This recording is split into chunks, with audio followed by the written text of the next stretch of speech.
একটা গোলের মুগ্ধতা কিভাবে প্রকাশ করলে যে আমি তার সৌন্দর্যটা বোঝাতে পারবো, এক কথায় আমার সেটি জানা নেই। লা লিগার রিয়াল মাদ্রিদ বনাম রায়ো ভালকানোর ম্যাচে রিয়াল মাদ্রিদ 2-1 গোলে জয়লাভ করে।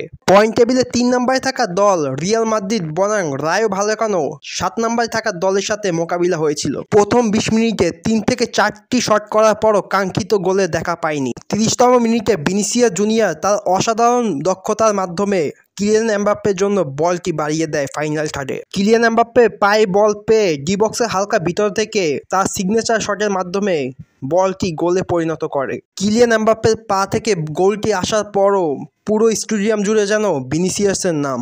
আপনি যেই দলেরই ভক্ত হন না কেন, আপনার মানতেই হবে ভিনিসিয়াস জুনিয়র বর্তমানে শ্রেষ্ঠ খেলোয়াড়দের মধ্যে একজন। আর যারা মানতে নারাজ তাদের জন্য আজকের এই ম্যাচটি অনেক প্রশ্নের জবাব দিয়ে দিবে।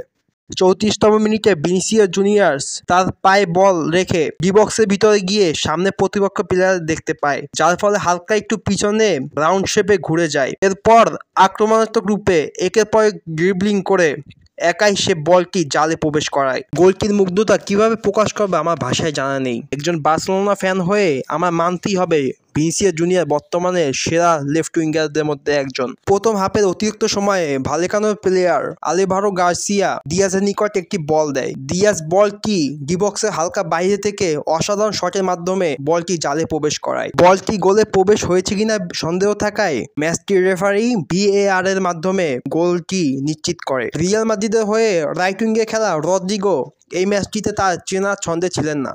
গোল না করা সত্ত্বেও রিয়াল মাদ্রিদের মিডফিল্ডে থাকা লুকা মদ্রিচ এবং বেলিংহাম ছিলেন অসাধারণ। ভিনিসিয়াসের অসাধারণ গোলের মাধ্যমে রিয়াল মাদ্রিদের হয়ে খেলা 101তম গোলের মাইলফলক স্পর্শ করেছেন। এই গোলের মাধ্যমে এই সিজনে ব্যালন ডি'অর লিস্টে টপ 5-এর মধ্যে একজন ভিনিসিয়াস জুনিয়র। এই ম্যাচে চুয়ামেনি, কামাভিঙ্গার মতো প্লেয়ার ম্যাচটিতে বরাবরের মতো আলো ছড়িয়েছেন। এই ম্যাচটিতে অসাধারণ জয়ের পর রিয়াল মাদ্রিদের পয়েন্ট টেবিলের পয়েন্টের সংখ্যা 57। বার্সেলোনার হয়ে এক ম্যাচ বেশি খেলা রিয়াল মাদ্রিদ বর্তমানে পয়েন্ট টেবিলের 2 নম্বর অবস্থান করছে।